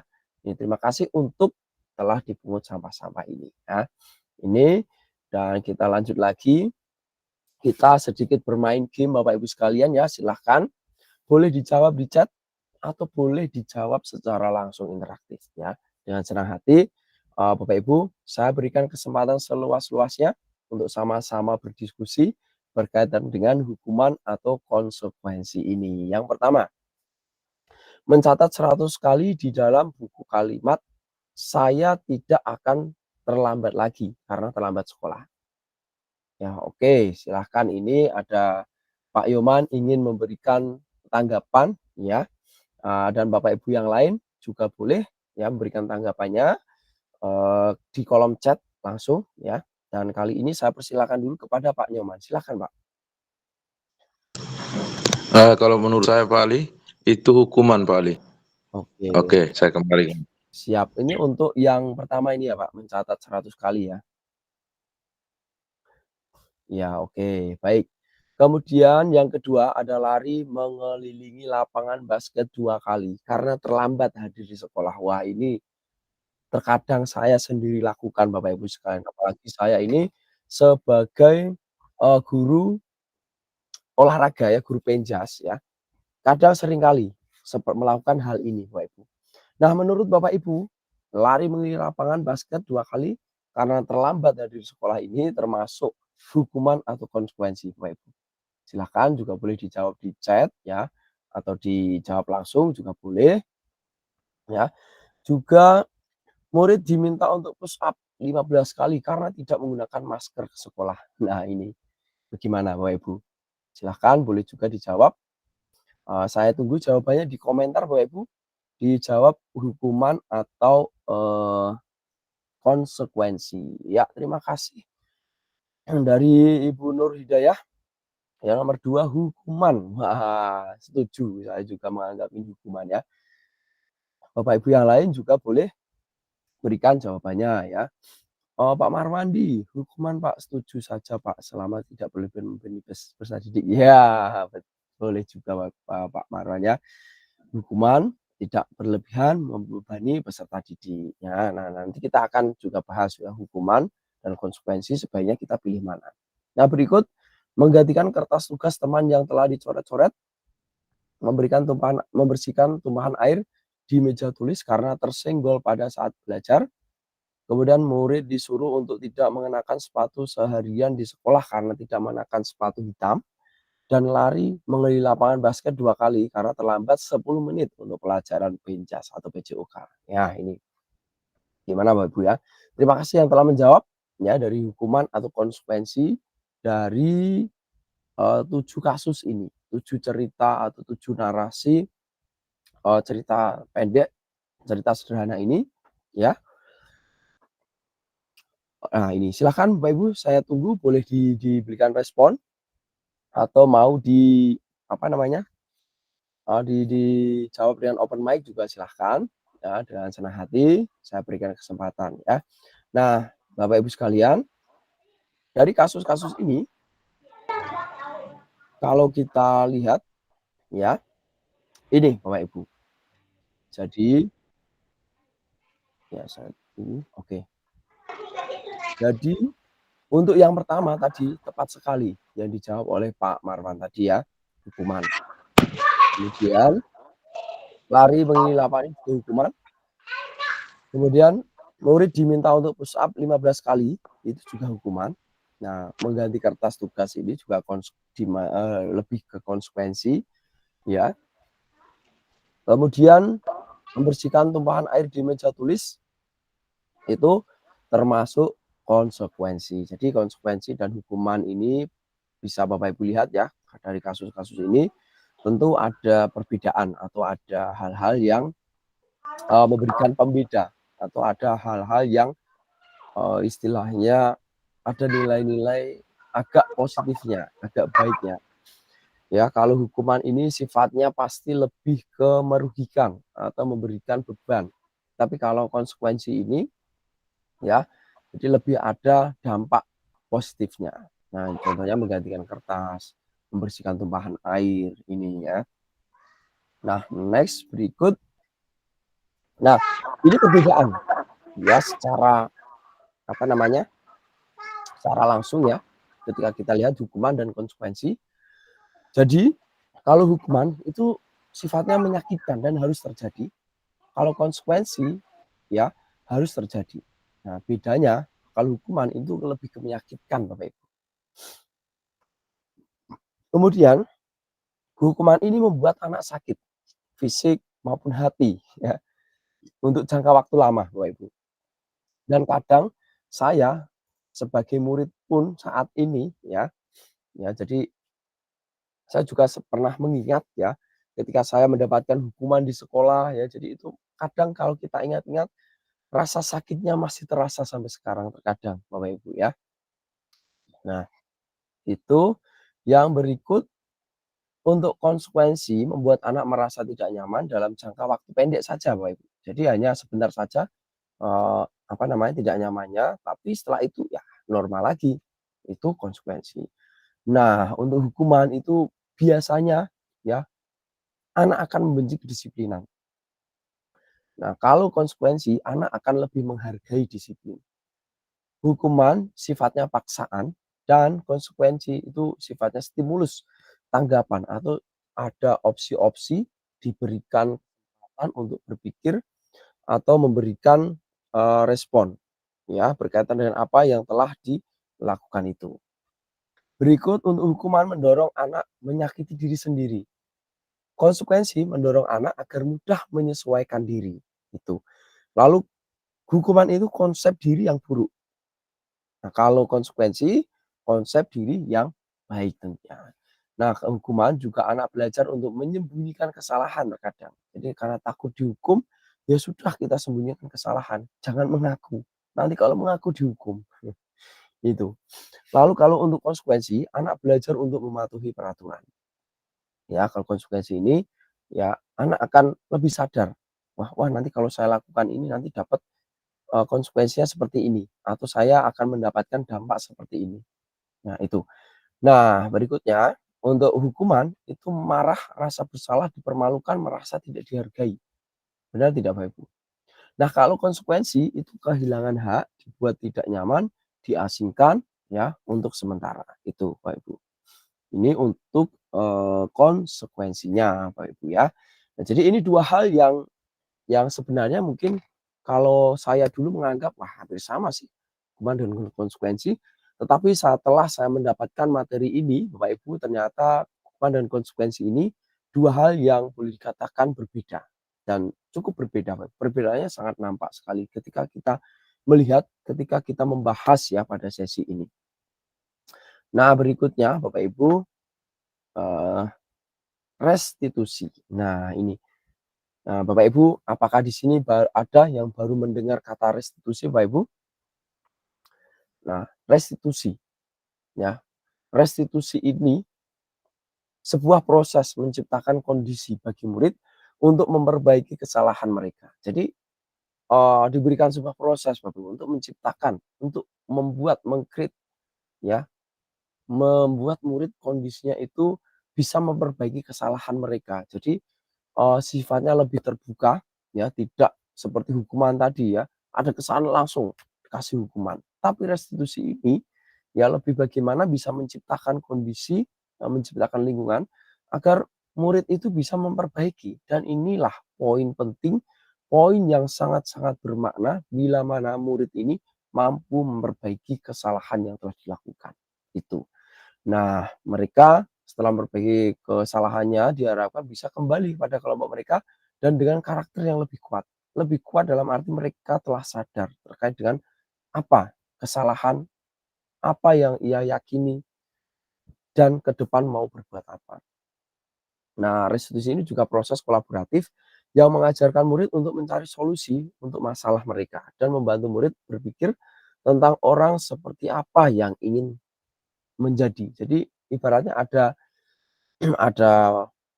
sebuah target atau sebuah impian di depan, ya tujuan mulia di sini dikatakan ya, agar mereka ketika berperilaku selalu mengingat itu, selalu beracuan pada itu, ya menjadi sebuah tujuan mulia.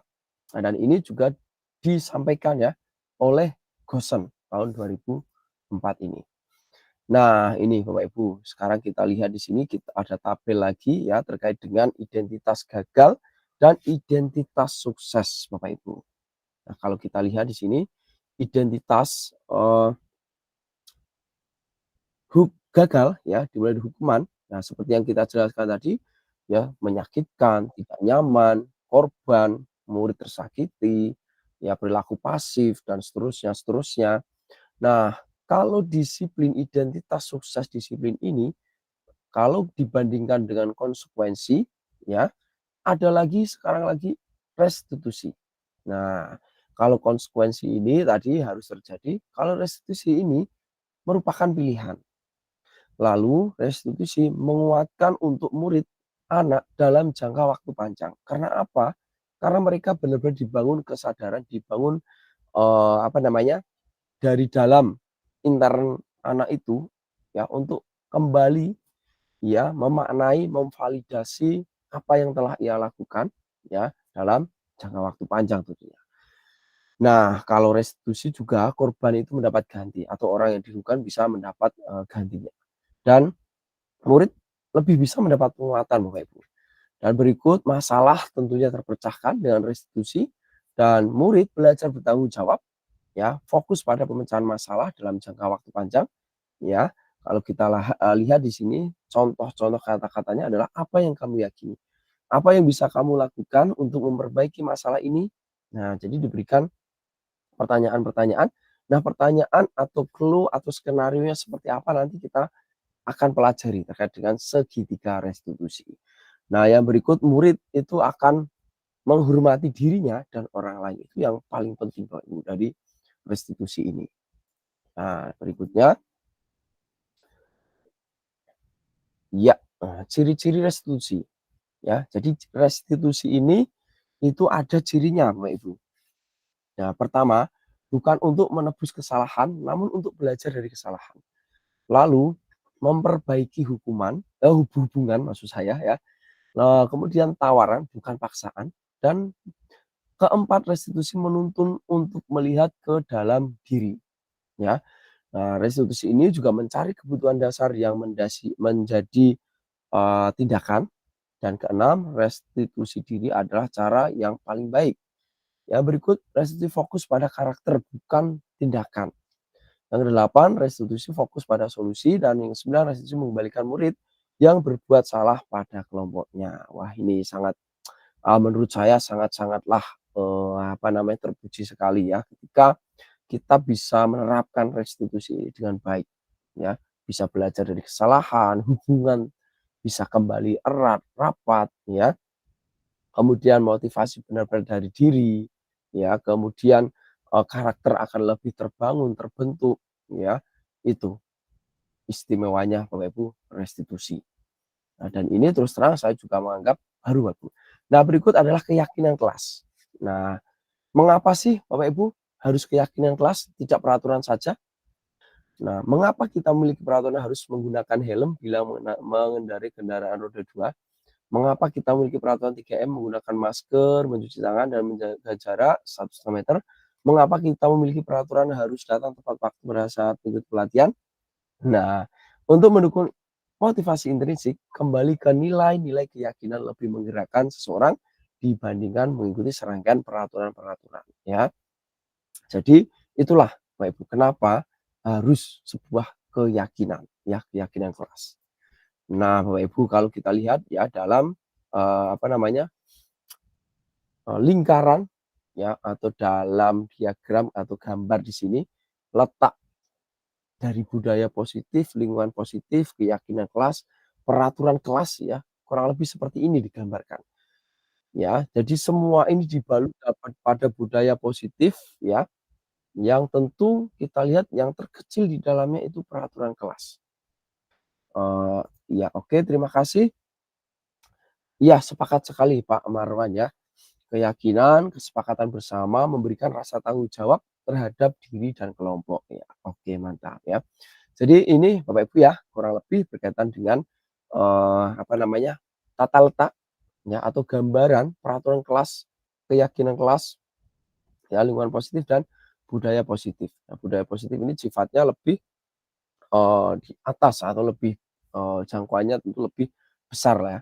Ya kalau Bapak Ibu menerapkan peraturan kelas itu tentu skupnya kecil ya atau dampaknya ya impact-nya tentu lebih kecil Bapak Ibu dibanding ketika kita benar-benar menerapkan yang namanya budaya positif.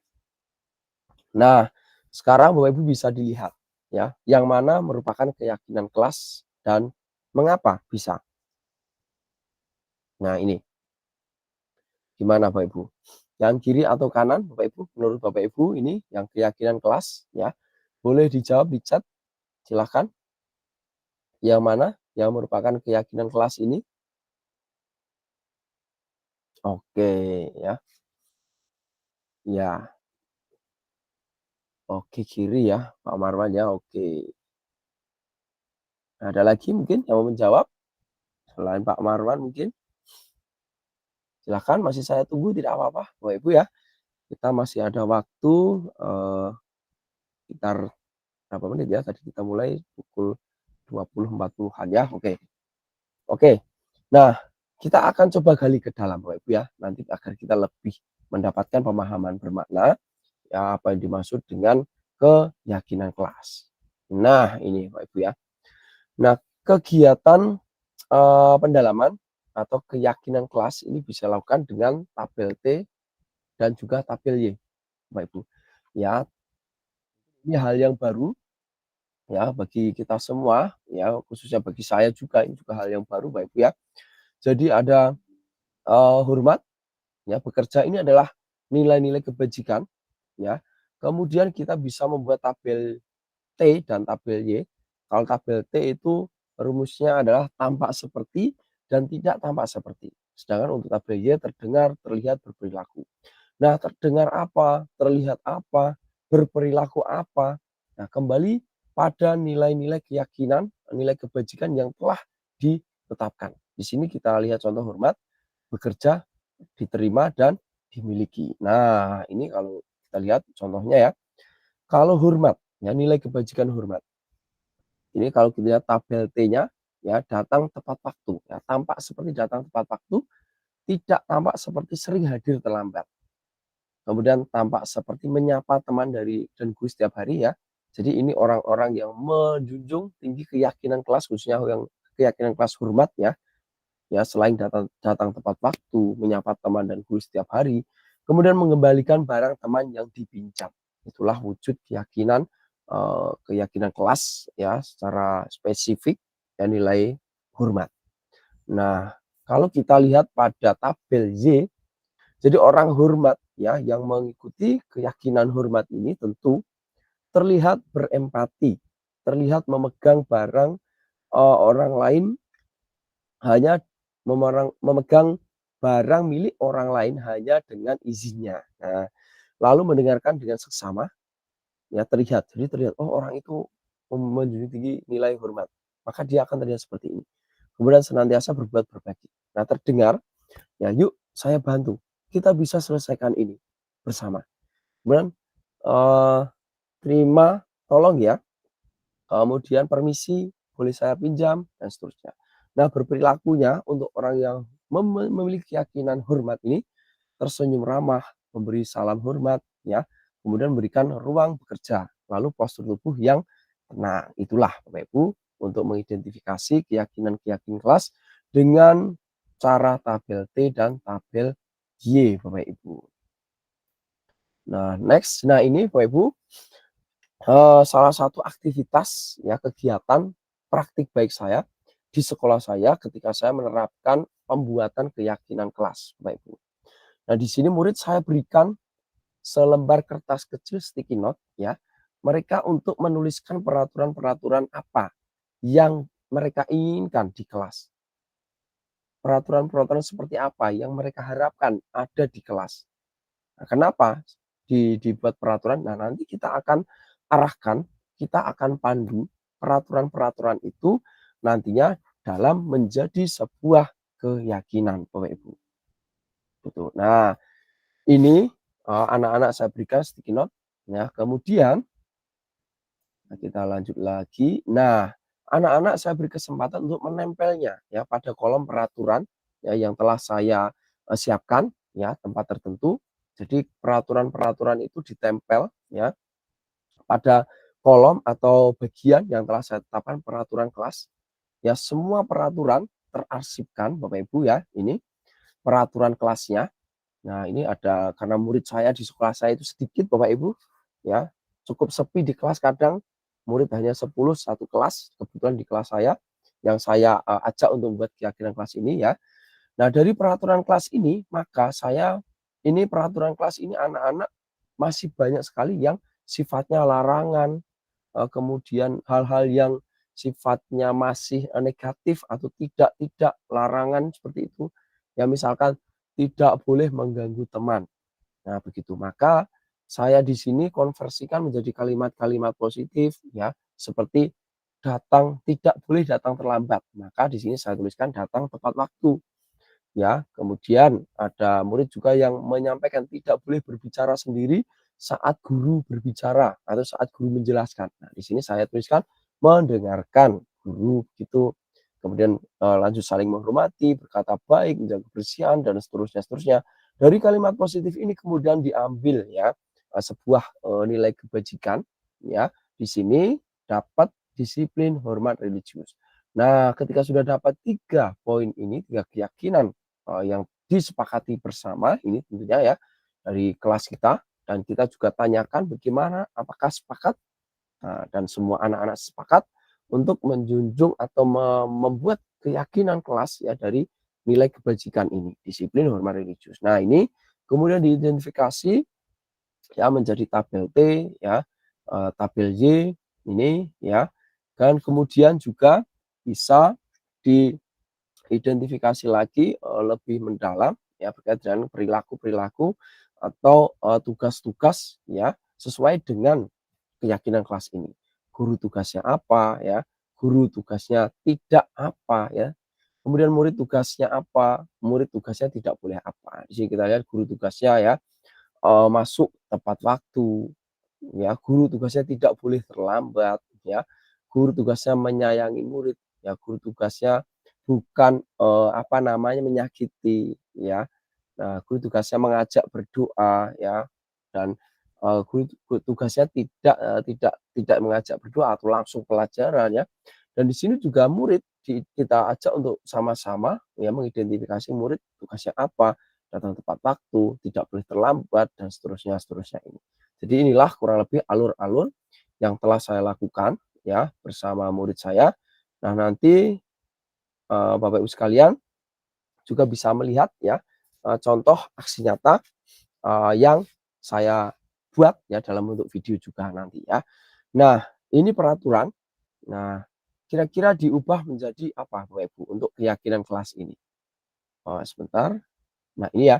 Jadi ini peraturan-peraturan Bapak Ibu. Ini seperti seperti yang saya buat ini ya. Jadi peraturan dikonversikan ke kalimat-kalimat positif untuk menjadi keyakinan. Nah, ini ya. Contohnya peraturan selalu kembalikan buku ke tempatnya, dilarang mengganggu, hadir 15 menit sebelum pembelajaran, dilarang melakukan kekerasan, dilarang menggunakan narkoba, bergantian menunggu giliran, gunakan masker, jangan berlari di kelas atau koridor. Nah, keyakinan kelasnya Bapak Ibu bisa dilihat seperti ini kurang lebih Bapak Ibu. Ya, selalu kembalikan pada tempatnya, keyakinan kelasnya adalah tanggung jawab. Tidak boleh ganggu orang lain, menghormati keyakinan kelasnya. Jadi, keyakinan kelas ini sifatnya lebih hal-hal yang positif ya, diambil positif. Hadir 15 menit yang menghormati, berkomitmen, keselamatan, kesehatan, menghargai orang lain, sabar, kesehatan, keselamatan, keamanan, seperti itu Bapak dan Ibu sekalian ya. Nah, berikut kebutuhan dasar manusia dan dunia berkualitas. Nah, ini ya, kita juga sudah kita bahas tadi ya. Jadi kebutuhan dasar manusia itu kasih sayang dan rasa diterima, penguasaan, kesenangan, kebebasan, ya. Inilah ya kebutuhan dasar manusia dan terkadang kebebasan, kesenangan ya yang tidak tercukupi ya terkadang sering membuat konflik, sering menjadikan sebuah masalah di kelas ya. Itu. Inilah ya kalau memang terjadi hal ini kita bisa identifikasi, oh anak ini memang memiliki kebutuhan dasar ini yang perlu ya kita penuhi ya agar tidak menjadi hal-hal yang negatif itu. Nah, berikut 5 posisi kontrol Bapak Ibu. Nah, ada 5 posisi kontrol ya, mulai dari penghukum, membuat orang merasa bersalah, teman, pemantau, manajer. Nah, jadi 5 posisi kontrol ini ya, ini bisa kita lihat dari namanya saja sudah jelas Bapak Ibu sekalian ya.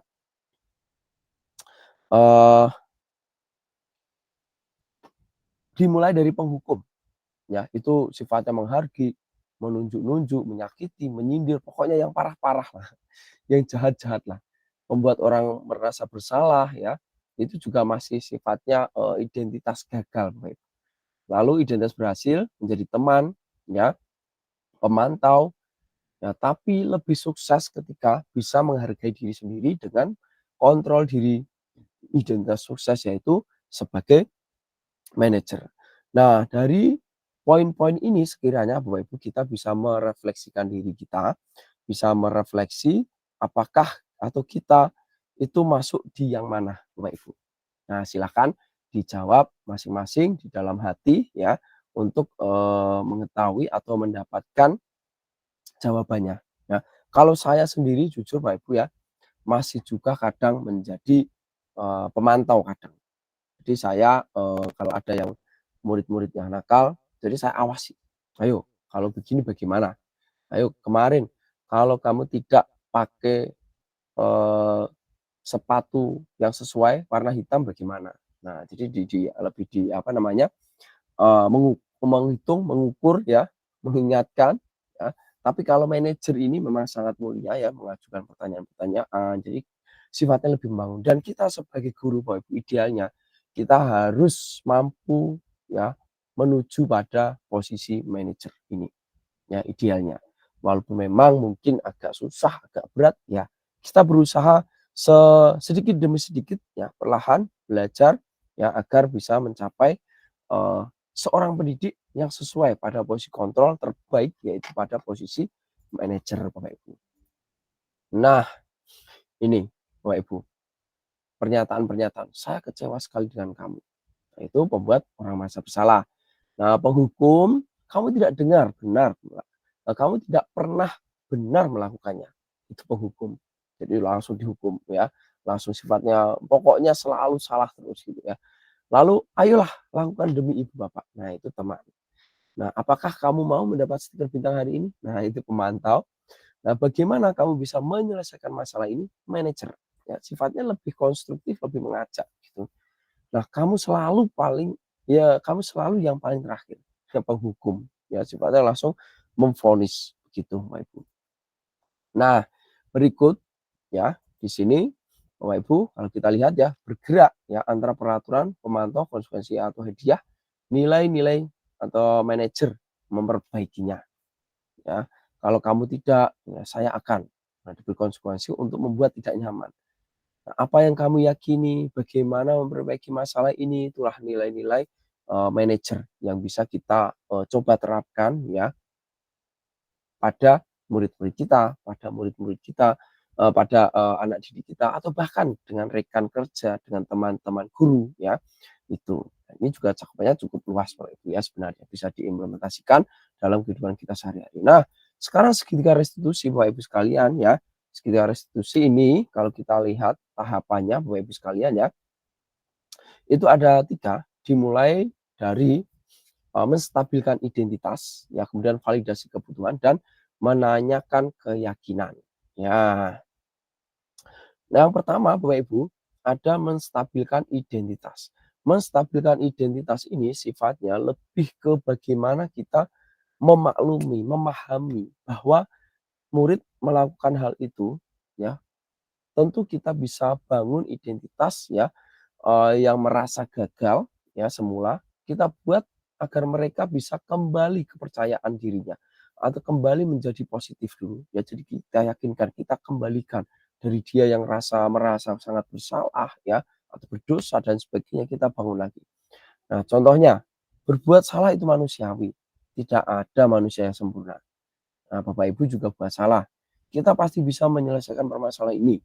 Bapak Ibu tidak tertarik untuk mencari tahu siapa yang benar, siapa yang salah. Bapak Ibu lebih tertarik untuk menyelesaikan masalah. Nah, kalau kamu menyalahkan dirimu sendiri terus-menerus, apakah kamu bersikap baik pada dirimu sendiri? Nah, ini contoh untuk menstabilkan identitas Bapak Ibu. Nah, masih lagi berikutnya ada validasi kebutuhan. Ya, setelah menstabilkan identitas, kita validasi kebutuhan. Ini ya untuk memenuhi kebutuhan dasar atau mengenali ya kebutuhan dasar. Kenapa murid itu melakukan kesalahan?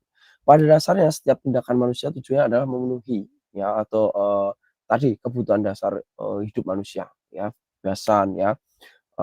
Dan ini contohnya ya, kamu bisa saja melakukan hal yang lebih buruk, tapi kamu tidak melakukannya kan? Kamu pasti punya alasan mengapa melakukannya. Apa yang penting bagi kamu? Juga bisa kamu boleh tetap berusaha menjaga sikap itu, ya, tapi tambahannya sikap yang lain yang baru.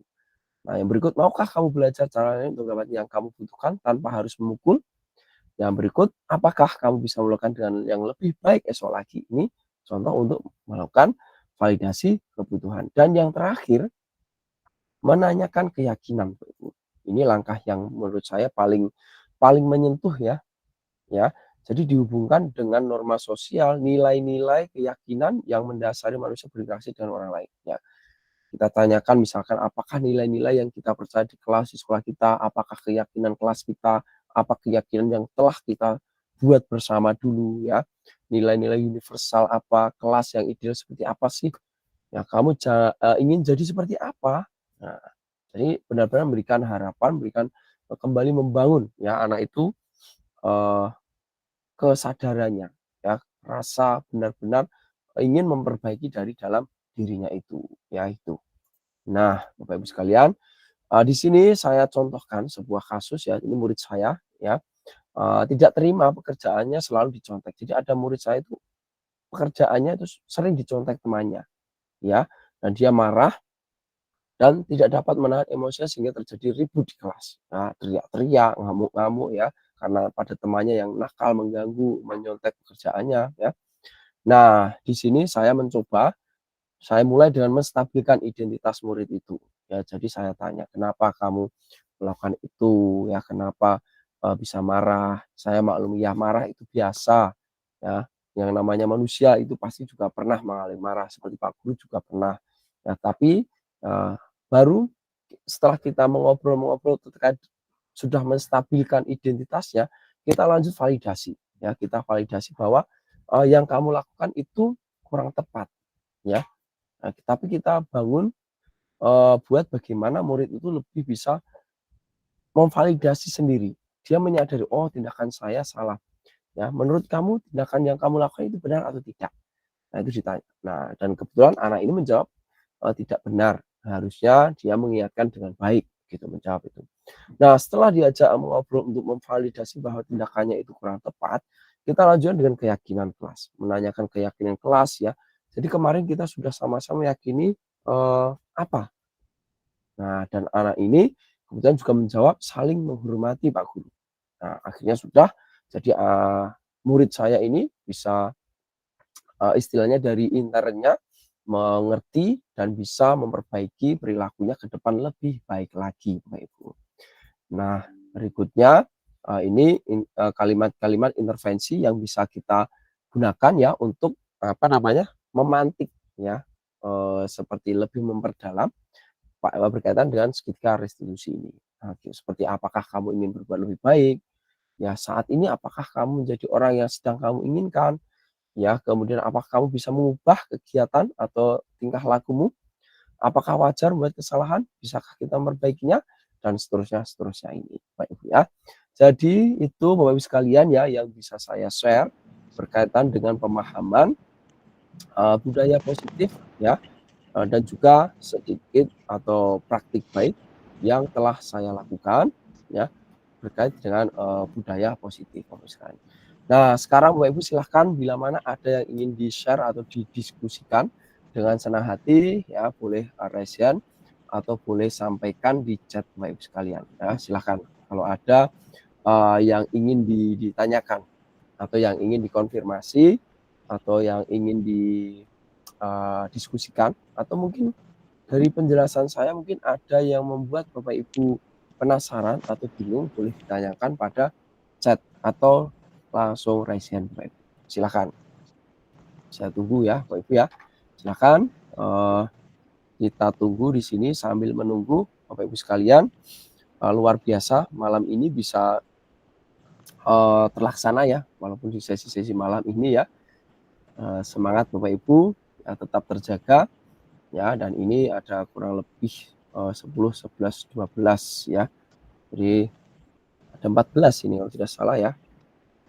Oke, lumayan Ya, ada Ibu Nur Hidayah ini.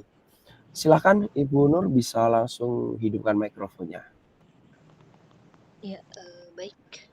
Terima kasih Pak atas kesempatannya.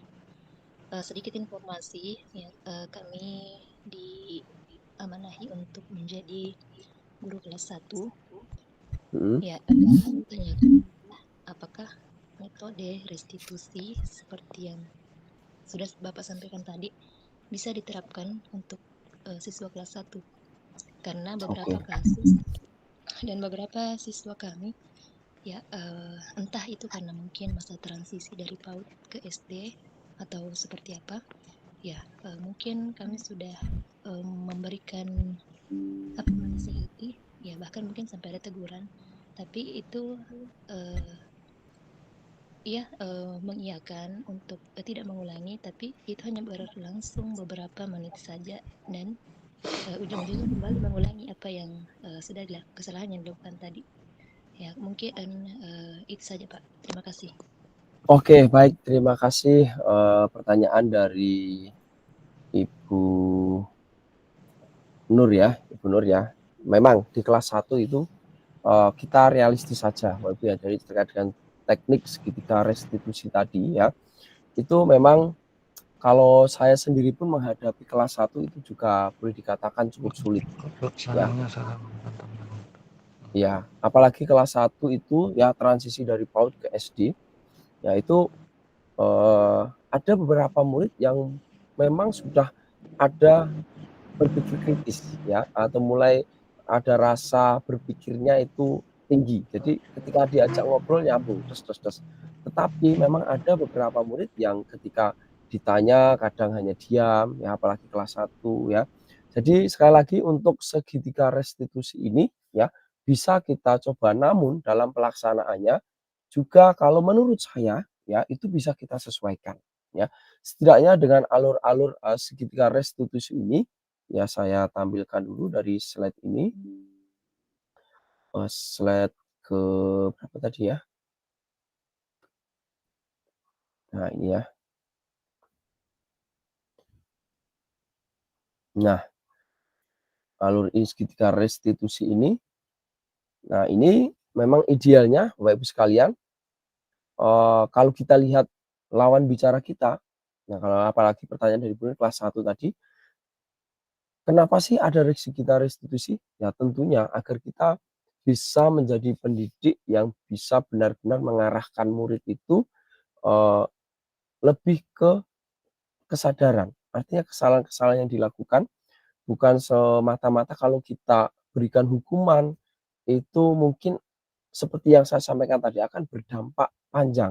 Akan selalu dikenang bahwa, "Wah, saya melakukan ini, ya nanti kena hukuman." Bukan karena kesadaran. Jadi lebih ke, apa namanya, mendapatkan hukuman, ya disiplin itu menyakitkan rasanya, ya terkadang seperti itu. Nah, tapi kalau kita bisa menstabilkan identitas ya, kemudian memvalidasi kebutuhan, kalau mungkin kelas 1 SD, kalau kita tanya yang sederhana-sederhana saja, misalkan, contoh kelas 1 dan ini sering juga ya, di sekolah saya kelas 1 kebetulan saya juga ngajar, karena saya guru mapel, saya mengajar semua kelas ya. Kelas 1 ya, itu, sering ada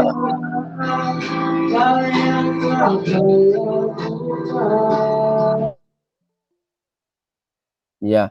Jadi kelas 1 di sekolah saya ada murid yang memang agak jahil, sering mengambil atau mengganggu barang yang bukan miliknya. Jadi barang temannya diambil, dimasukkan dalam tas.